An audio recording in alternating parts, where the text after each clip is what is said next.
Премьер-министр Мухаммедкалый Дүйшекевич, Су чарба департаментinin başçısı, Ош обласының губернаторы Узарбек Жылкыбаев.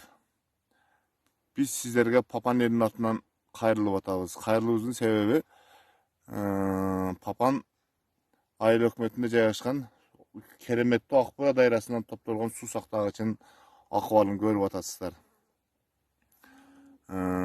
2017-жылы бийлик алмашканда суунун деңгээлин көрүп турасыздар, пепесе төмөндөгөн. Ошол уровенде суу турган болчу. Ошондо 2017-жылы өзүбүздүн Папандык кадр сүйүн Кадыров деген келген. Ошондон бери суунун акыбалы ушул немеге жетти, суу сактагычтын.